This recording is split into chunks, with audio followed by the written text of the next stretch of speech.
Hello there, it is Nick Zangl coming to you live from California on this Wednesday, June 16th, 2021. We have a California politics update covering three different areas. One being the recently lifted mandates regarding the pandemic that were lifted yesterday.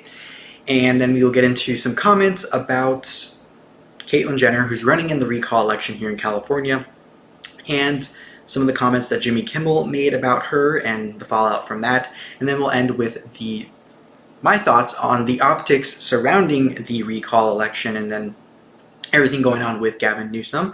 I want to thank you so much for joining me live. If you're here, I see in the live chat here on YouTube that John Doe commented a while ago, and Victoria Alvarez is here. So thank you so much for joining me live if you're here. If you are watching the replay, wherever it's being replayed, whether it's on YouTube, Rumble, or your favorite podcasting platform, make sure to still comment where you can, and let's jump right into this. So like I said, say hi as you're going in, and I will check in with the comment section as we go through. So let's start with the big news out of California, which is that we have officially been relieved of our mandates against either mask wearing or social distancing or capacity limits in businesses. And while that is a very simple way of putting it, there are some things that are kind of caveats to it, and it's not technically a full reopen, but we'll get into it right now. But so it's day 2 of the masks or the mandates being lifted. Yesterday was the first day, and I did some reconnaissance in my community and to kind of relay to you the reality of what is happening here right now that I will share with you my experience. Let's see who else is here. Hi, Violet. Hello. Violet says, looking forward to learning more. UC Boss is here. Thank you so much for being here, UC Boss, as well. So yesterday was the first day. So I went on my lunch break to the grocery store, and a very well-known chain of grocery stores that's promised to only require masks if local rules, quote-unquote, required it, and only, quote-unquote, requiring it for vaccinated guests, but would not check for this, and they did uphold their end of the deal, which I was very happy with. However, it was not a maskless adventure for all people. In fact, I actually still saw a higher percentage of masked people from all ages, from old to middle-aged, young, children, all different types, walks of life of people, than the reported vaccination rate, meaning it appears that a lot of people who are vaccinated are still wearing their mask. And I'm actually in a more, I would say, liberal blue area where vaccination and mask wearing compliance are higher, and so just kind of just adds to my confusion of what I see out there in the real world with my own two eyes, meaning what I know statistically, what's going on out there versus what I'm seeing. And of course, I'm supportive of people doing whatever they want. If you want to be vaccinated and wear a mask, more power to you. You just don't force me to do it, you know? So then today, I did another venture out in the 100+ degree weather. It got up to 102 degrees here today. Don't have air conditioning. Luckily, my place stays very insulated, so I wasn't like dying. I just kind of stayed inside. But I did go for a walk at lunch.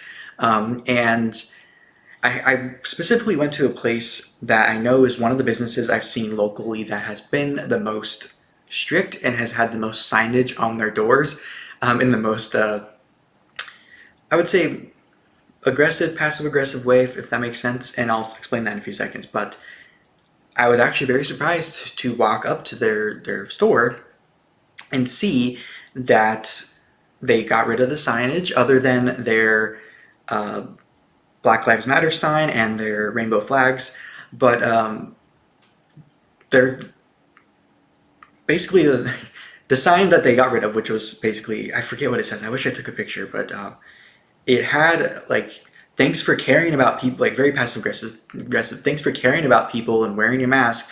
Gators aren't allowed because you have to care about someone or not care about someone to wear a gator or something like that. Really passive aggressive. What I'm categorizing as a very Karen sign on the door and the window, whereas most businesses, they just say mask required to enter, not anything super passive aggressive.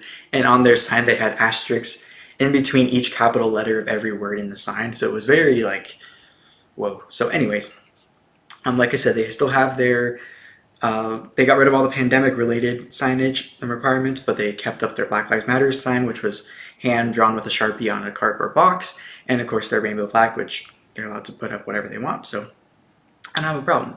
But it was funny because I was thinking, I'm like, they basically, all their signage was almost to the point of, they wanted to call people murderers, basically, like that type, call someone a murderer who's not wearing a mask or isn't vaccinated, but they didn't do that, obviously, but it was everything but that. Anyways, so those are my two kind of anecdotal things that happened the last 2 days as after the mandates were lifted here in California. But although the mandates no longer exist, there are still some lingering things that really prevent us Californians from saying that California is fully wide open and no side effects or lingering things. And in my opinion, we're on the right path right now because Disneyland, the happiest place on earth, is open. And I was actually really shocked to see that yesterday they dropped basically every health-related restriction for guests, which is a sign that things are getting back to normal. And I was really shocked to see that they did that. But obviously there's a lot of pressure from other theme parks and other businesses that are doing less restrictions. So I think from a competition standpoint, which is something I always support, that was a good thing. And obviously there's still businesses, and even the ones I went to, that the business owners are requiring their employees to still wear a face covering. And of course the staff shortages still going on across the country, even in California too, are affecting businesses' abilities to fully reopen at max capacity now that they don't have any pressure to not be fully open. So that's kind of the only drawback at this point. And with that said, last week we had a little bit of a scare because we were all we got announced that we were going to the mandates would be lifted on the 15th of June back in April. So we've been waiting of 2 months to kind of see, okay, is this actually going to happen? Is the governor going to change his mind? Is something going to happen? We didn't know. And last week we got a little bit of a scare when Governor Gavin Newsom kind of hinted that it wouldn't be a full reopening, even though for almost 2 months he was very adamant that that was what was going to happen. And so the messaging that was being pushed since April, which coincidentally we'll talk about in a few seconds, was right after the recall was certified. We'll talk about the timing of that in a few seconds. But and then that was kind of around the time he announced June 15th, and restrictions by out-of-state restrictions for guests coming into California and visiting. And there was speculation that around the time last week, that he almost backtracked on his words was when there was polling done by certain polling organizations working or showing that the recall was in his favor as far as him not being kicked out of office. And so that may have given him a little bit of a reason to test the waters as far as putting some hesitation out there. I don't know. But the really big lingering factor that is still going on here in California regarding Gavin Newsom and his mandates and the restrictions regarding the pandemic is now Governor Newsom is working with OSHA, the Occupational Safety and Health Association. Yeah, that's how is that the right? Yeah, that's the right one. I think those are the right words. On guidance for the workplace. And from what I see, because other agencies he was following the quote-unquote science of, meaning the CDC, which is a federal organization, because they strayed away from what he agreed with, and that's partly the reason why he didn't drop the mask mandate until a few days ago, because he would kind of committed to June 15th, and then they kind of sprung this on us, the CDC, of like, oh, no more masks for vaccinated people. It seems like he's now buddying up to another organization that hasn't been as prominent and as kind of controversial. And so what's interesting about the OSHA organization is, from my understanding, and anyone out there who has a little more experience, please fill me in the comment section live or in the replay, and I will get to your live chats in a few seconds. If it's over here, thank you so much. I know I see the live chat getting active, so I'll say hi in a few seconds. But from my understanding, they have oxygen level guidance as far as oxygen availability and stuff in the workplace. And so, from my understanding, wearing a mask may conflict with that guidance from OSHA. And so I'm not sure how much longer OSHA will keep its credibility as the organization that's supposed to protect the health and safety of workers. And now they're lining themselves and butting up to Gavin Newsom, who is kind of up in the air on people's support of him or not. So my question is, and has always been, why is he continuing to find any way to justify keeping restrictions in place for reasons of slowing the spread, even though we're like, 400 something days into 15 days of slowing the spread here in California? And so a few theories I have, which I'll get into right now, and then I actually have quite a few. So let me check the chat first before I answer that question, or some of my reasoning. All right. I'm going to get to the, hold on. I see some of your chats. Let me scroll for a second. All right. Let's see. I said hi to Violet earlier. I said hi to UC Boss. Let's see. Victoria and everyone's chatting. That's cool. Let's see here. Hello, Nadia. Thanks for being here. Hello, Asnef Esho. Hello, thank you so much for being here. And it looks like everyone's just chatting. UC Boss says, I'm here for the Jimmy Kimmel news. Yes, I will get to that in a few seconds. Let me go back to my, let me make sure everything's good. Let's answer that question and kind of some of my theories on why he's continuing to want to control us in some way. Which is, one, I have a few theories. So one, he could be being controlled by other forces. Always a possibility in politics where there's a lot of money involved, a lot of special interests involved. He could also be thinking maybe he does have more power and is not going to be checked the way some of us in California believe he will as a result of the recall. Or maybe he knows that once he ends all the restrictions, that it is going to be harder for him to get them back. And once the coronavirus and the restrictions end, the attention will turn back to the recall effort against him. Because over the past year plus, the pandemic and the election, and any arms and legs of it that have grown in the news cycle, any sub-stories from that, have dominated the news cycle both locally and nationally. So now that's ending. And so and the next big story is going to be his recall. So I have a feeling a little bit of all this might be in play.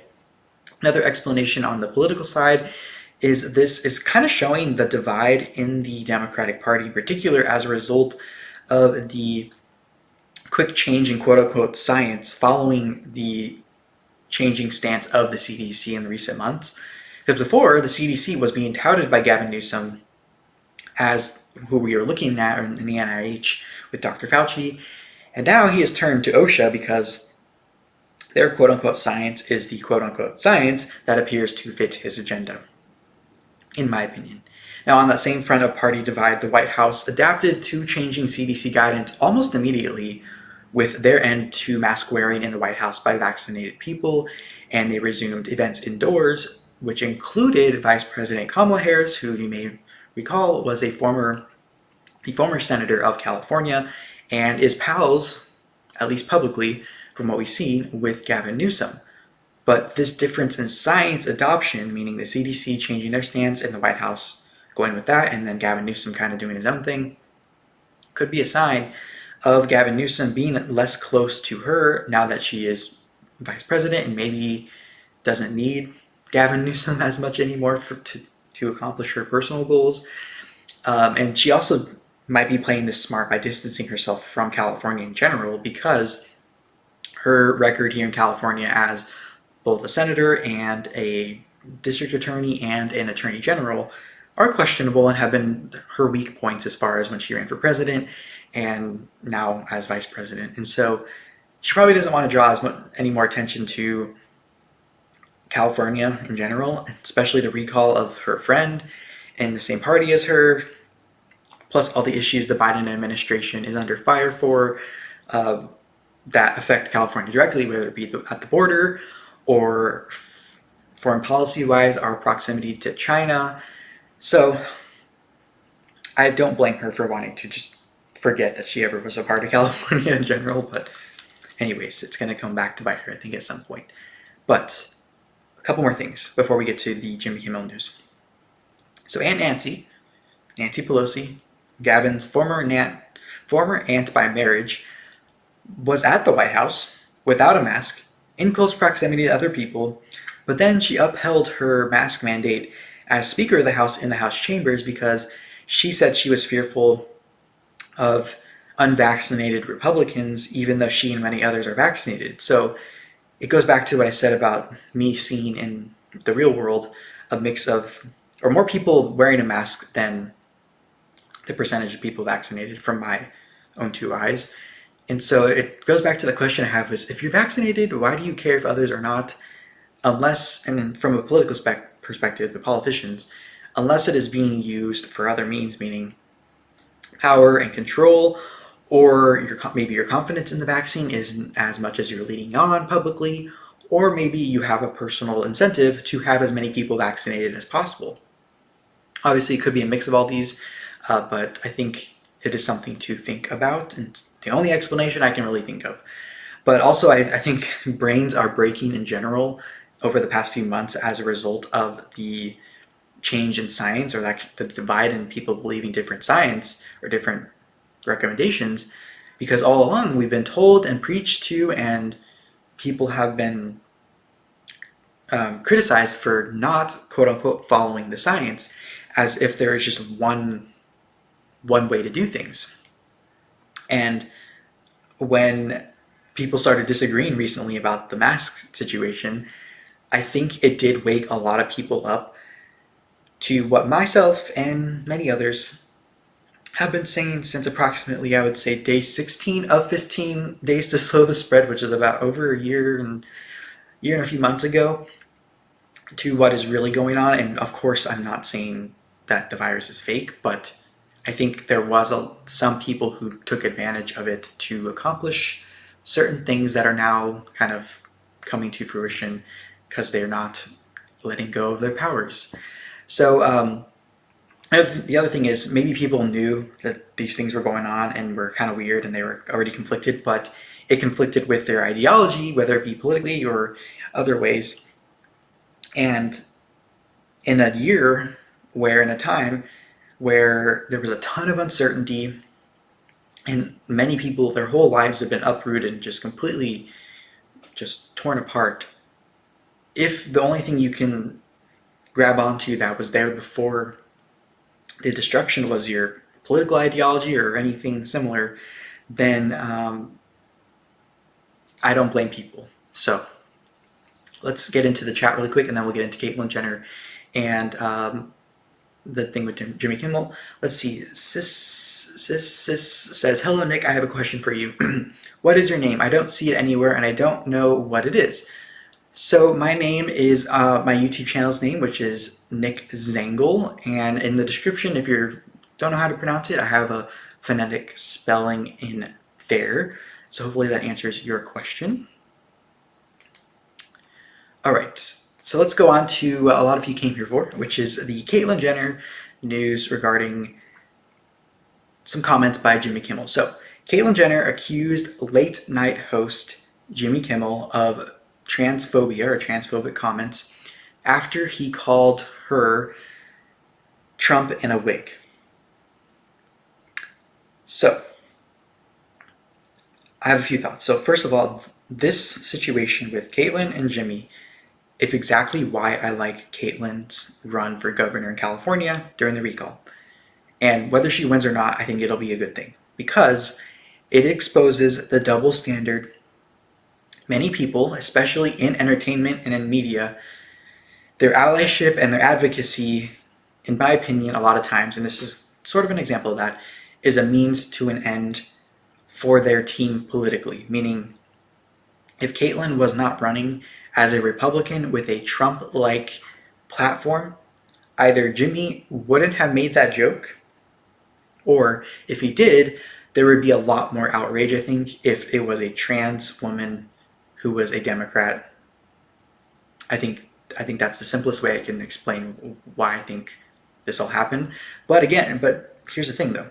This reminded me of when Taylor Swift called Marsha Blackburn, who was at the time a Senate candidate for Tennessee, and now is a senator of Tennessee.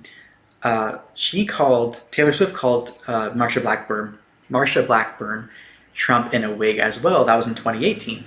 So I don't think that Jimmy Kimmel used this to attack Caitlyn because she was trans, but I do think Caitlyn was smart for trying to prove the point I just stated about the double standards regarding political party.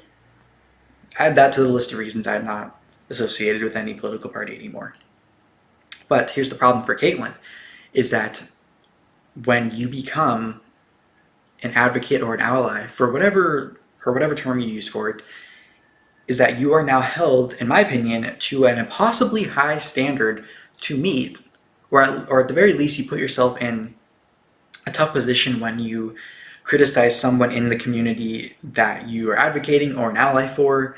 And so, especially this month, which is Pride Month, I know a lot of people will either use that to go one of two ways. One, you either think that Jimmy going after Caitlyn during Pride Month is a slap in the face, and considering Caitlyn is a trans woman, even though she has had her disagreements with the LGBTQ plus community and their criticism and almost denunciation of her as part of their community has been well documented. But then again, you can go to the other way, which is you can say, because this is Pride Month, this type of criticism is more accepted and more celebrated because this is a trans person who is running for elected office. And if she should win, would be the highest ranking elected executive branch trans person in American history so far, if I'm not mistaken. And so this criticism is also a sign of how far we've come regarding trans people as humans, as part of everyday conversation. So I can see how it could have gotten twisted in a couple different ways, but I think the best part that's going to come out of this is just exposing the double standard, because I think it's a pretty popular thing to want to be held to the same standard as everyone else, I would think. I know there's conversations around other things that may kind of conflict with that, but let me see what you guys think in the chat, because I know some of you came for this for sure. So this says, oh, thank you, you're welcome. Violet says, I agree, the virus is being used for political gain. They didn't consider the mental health or pressure being put on people or increase in unemployment when they set the rules. Yeah, and I think you're right, because that's the problem. When your true intention is all on one thing, and you're just so laser focused on this one thing, you forget about all the fallout from that's negative, that will impact a lot of people, and really not only adults but children who have been really far behind in school, and just the mental health of children and just addiction and all the things. It's really sad. I mean, and I think Violet, you were the one who commented on a few videos back regarding politics and how to highlight the good, but also this is, I think, an example of, maybe we saved more lives for the virus or because of the virus, but we also lost a lot of lives because of suicide, because of addiction, because of the stress of losing your business or losing your job. And so we could talk all day about kind of better ways, in hindsight, better ways we could have handled it and kind of given a more balanced approach to this. But when the people in power make up their minds about certain things, I mean, I don't know. So that's why the recall is really happening in California. A lot of the reasons why, because this is the sixth, I think, attempt at a recall for Newsom since he started in office in early 2019.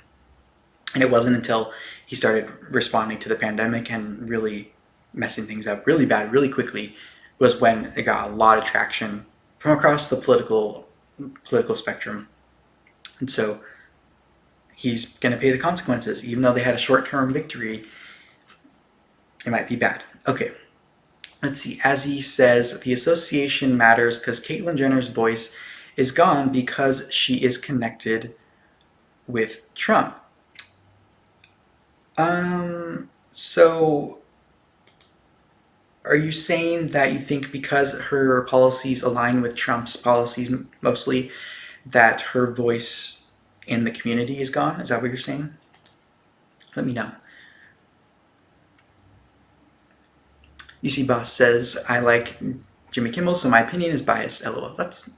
You're allowed to have your opinion. I think Caitlyn was using it for, obviously, to prove a point, and so I don't think Jimmy should have to apologize or anything, but I think there is a double standard. That's all I'll say. As you said, yes. Okay, yeah, and I think you're allowed to have that opinion, I would say, but this goes back to a few lives ago when I talked about, or my first live when I was talking about Caitlyn's run for governor, and how I think, although you could make a point that if you disagree with her ideology, that you may think her running as a Republican, Trump-supporting person would reflect poorly on the trans community. But in my opinion, I actually think this can be used for good, meaning you can say, okay, trans people are people, and they come from all different political backgrounds. They all look different. They all come from different socioeconomic backgrounds. So I think I understand both sides, if that makes sense. And depending on what your objective is, I guess, is what side you pick. But I think I think, let's see, how do I say this?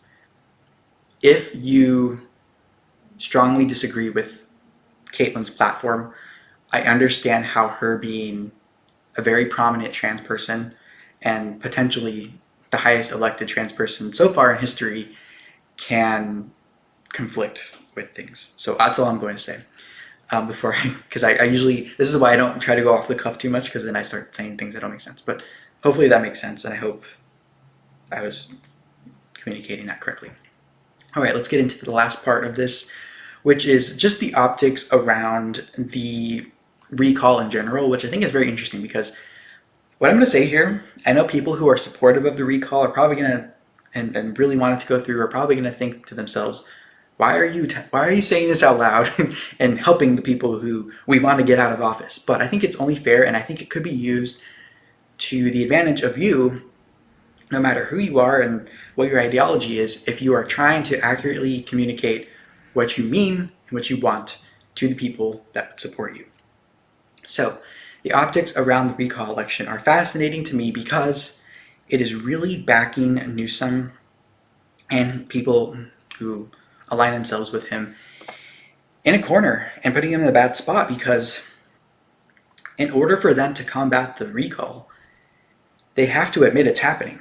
Because up until a few months ago, the media was very silent on the effort because, one, I think we can say at this point the media is biased in most cases, especially locally and nationally on many different fronts.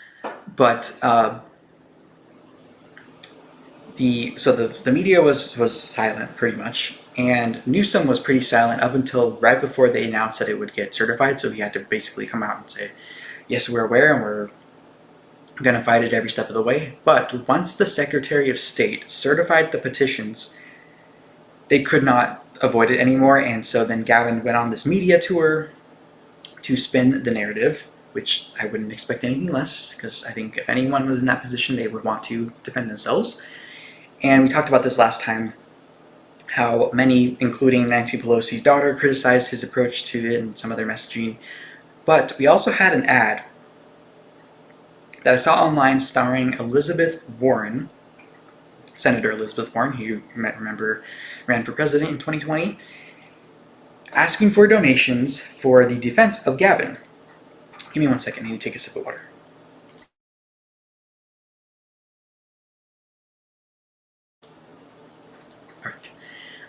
Which is a really big challenge, because the messaging from the people defending Gavin and being against the recall, from an optics standpoint, is really bad, because the commercial stated to not support the recall, which I think is going to work against Gavin, even though their intent is to say, like, let's keep Gavin in office, because people may not show up to the election.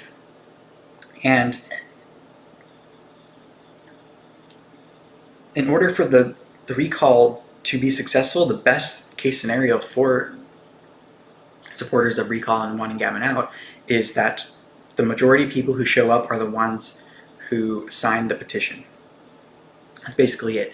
And so this reminded me of the similar confusing wording of just propositions in general in California. I haven't really looked into if it's in every state, but in California we have propositions where you vote yes or no, and whatever it says is what happens. But I'll give you an example to really illustrate what I mean. A big one that was nationally, worldwide covered was back in 2008, Proposition 8. Pretty sure it was 2008. I don't know why I keep thinking it was earlier or later, but which was the proposition about banning same-sex marriage. And it was confusing because the way they worded the proposition on the ballot and the confusing marketing campaign around it was if you voted yes on Proposition 8, you were saying, yes, I want gay marriage to be banned. Whereas if you voted no, you said, no, I don't want gay marriage to be banned.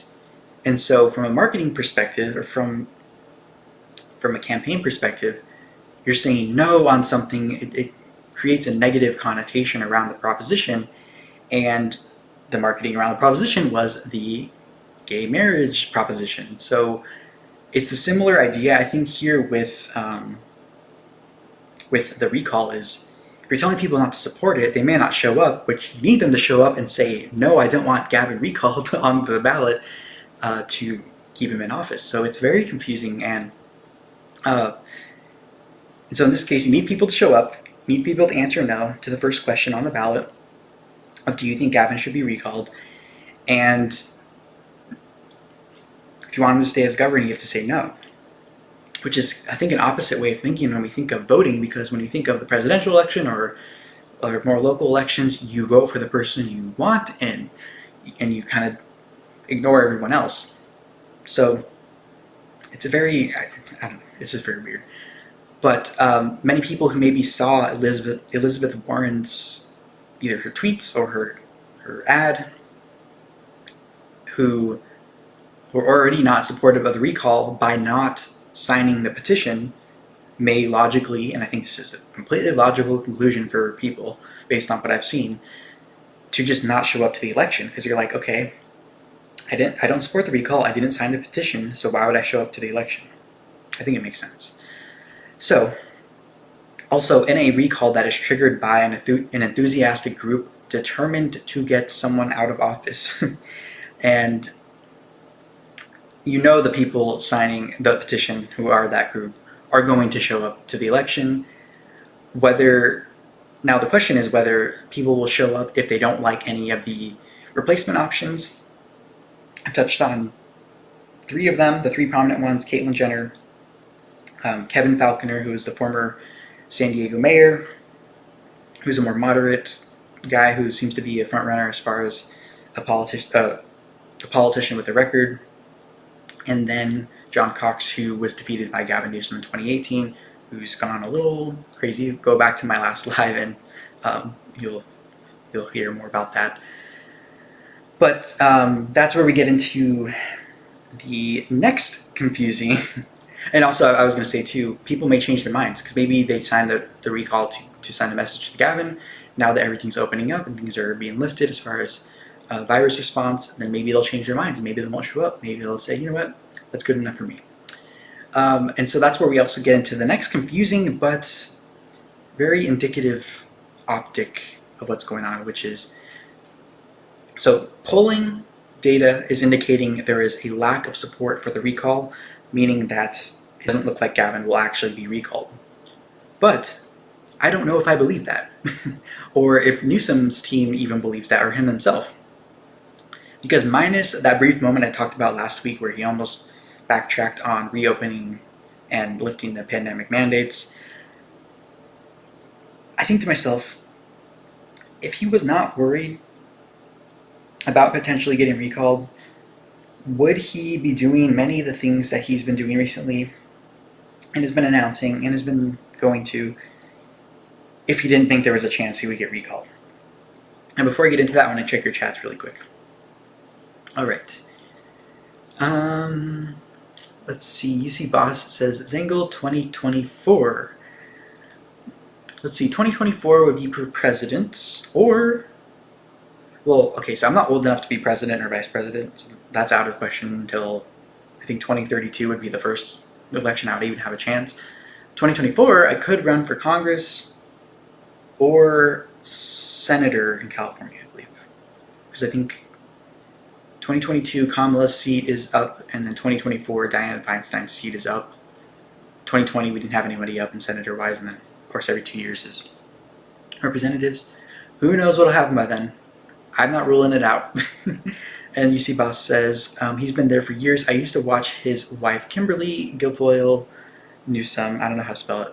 Yeah. Yes, and that's a whole other thing. Is Kimberly Guilfoyle, who I believe is still with Donald Trump Jr. I believe they're still together. Yeah, she used to be married to Gavin Newsom.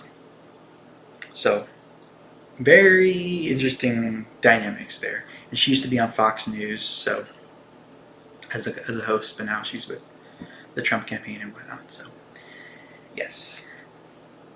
All right, let's finish off this topic. So talking about how he's doing all these things now, and one of those things is the Golden State Stimulus, which is what he's using the budget surplus here in California to fund.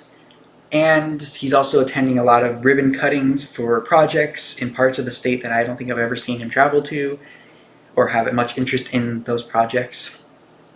And he's going to meet with farmers and kind of giving them aid. He's lifting mandates and restrictions on businesses. Right after the recall became certified, he widened the availability for people to get vaccinated. Could all be coincidental timing. I don't know, but in my opinion, as a tax-paying, voting, legal resident of California with no definitive proof, I don't think Newsom would be doing all this if he was not officially getting recalled.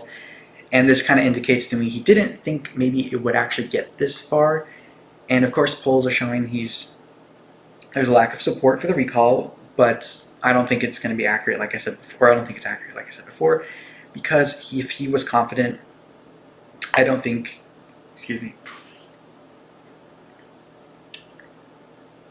I don't think he would if he didn't think it would be successful, why would he be doing all this kind of, I don't want to say bribing, but pretty much bribing people for support in places maybe he wouldn't normally go, or in places he thinks he is weak in support. But then again, this is what politicians do. They promise things and they try to give everyone everything, and so the point of the recall was to check his power, even up to removing him from power. So I think he's getting the message finally now that the recall has officially gone through, or at least there's going to be an election. And then as far as when, I was going to play a video of his announcement when he announced the surplus of our state budget, but I'll just give you a brief. You can find it anywhere. But when he was announcing the state budget, the clip I saw, he looked miserable and like he didn't want to be there, because when he announced it, like 2 people clapped, and he kind of made a joke about it, like, I guess only 2 people heard me, and kind of was like a little short and snippety. I don't know if maybe it was just a long day or whatnot, but it was a sharp contrast to recent years and of course recent months during the pandemic of his demeanor at press conferences like this one. And so this kind of is an indication to me maybe things are finally hitting him as serious threats to his position in power. And it also reminded me of the contrast between this announcement of aid going to his people versus what happened when Congress in Washington, D.C. passed the stimulus aid package last year, the first one for the pandemic. At least in Congress, his former aunt by marriage, Nancy Pelosi, and others were cheering and happy about passing the bill to aid Americans last year. Granted, they did stuff a lot of what was called pork at the time in the bill directly benefiting them, but at least they were able to be happy about something. But if you are giving money back to Californians, which I agree with is the move, there's a surplus, either give people a rebate on their taxes or pay off debts, preferably a little bit of both, right? Because at the end of the day, we're going to have to pay off the debts as taxpayers at some point, so might as well do it when we can. And I don't agree with taxpayer funds going to non-taxpayers, but it appears that they addressed that in this, and I thought that was a very smart move from them. But I would think you could be a little more excited, like, oh yes, I'm so excited to give my people some relief and show that blah, blah, blah, that we're doing better and whatnot. So I don't know if we can go, well, we can go more into that whole thing about his approach to this and his optics even more in the future, but in the whole budget situation, kind of questions I have around that, and how last year we almost had a $50 billion shortfall, and now we have a $70 billion surplus. It's like $150 billion swing. Anyways, there's a lot of reasons I can think of. But overall, there's a lot going on. So we will have many months until the election, and there's going to be lots of conflicting information that we're going to have to parse through and kind of figure it out and think about it and what makes most sense. So let me know what you think in the chat, and we will have a live Q&A now. If you're here live, if you have any questions for me, any comments, anything you need clarity on, let me know. If you're listening on the replay, you can leave your comments wherever you can. Make sure to check out the replay either on YouTube, Rumble, or on a podcasting platform. Check the description if you want to know all the platforms that I'm available on. You can sign, in the description, you can sign up for my email list, which is free, and you get emailed the links to all the things and notified when I am scheduling a new live. And so that is a great way for us to stay in contact should something crazy happen with any platform. So yeah. So UC Boss says, crazy, right? LOL. Yeah, it's quite wild. Either it says either Kimberly Guilfoyle is just kind of grifting to kind of get some power, get in position of power, or maybe she doesn't care as much politically, or it shows that maybe Gavin was a little more politically different than he is now, or she was wrong about him and was right about the Trumps, or there's other factors involved that were outside of what we see publicly that made her leave. I don't know, but it does not make Gavin look good if your ex-wife left you and then went and dated a Trump. Like, I'm a Trump person, Trump supporter. I don't agree with everything they do, but objectively we can say, like, there's looks wise, you'd probably choose Gavin. Yes, she is a lawyer. Yeah, you see, Boss, you're right. And so I think that is, I think, initially how her and, from what I understand, I think the reason that Newsom and Kimberly met was in San Francisco, because that's where he came up politically, and I think that's how they met. And she was a lawyer and stuff. So I'll have to look at that. We can look into that maybe one time. But yeah, she's really smart, I think. But her RNC appearance last year got kind of panned because she was quite passionate. So yeah, should be interesting to see what happens. I will talk to you all in the next live. One more programming note is the next few weeks are going to be a little weird. After tomorrow's live, I probably won't go live until the first week of July. And so just look out for premiered videos, so I'll still be a live chat, and then it'll just be a little more flexible because I don't know when I'll be able to film. So next few weeks, just hang in there, and come first week of July, we'll be back to normal. So, and if I'm going to premiere something, I want to premiere it at 6 p.m. on whatever day I'm going to premiere, so that should not change. Anyways, thank you so much for being here, everyone. I thank you all for joining the live chat. If you watch the replay, make sure to leave a comment, or if you want to continue our live chat conversation in the comment section, make sure to go there. And I hope you have a great rest of your Wednesday. It is still, let me check here, it is still 84 degrees at 7 p.m. with the sun out, so hopefully it cools down pretty soon. All right, talk to you guys next time. Bye-bye.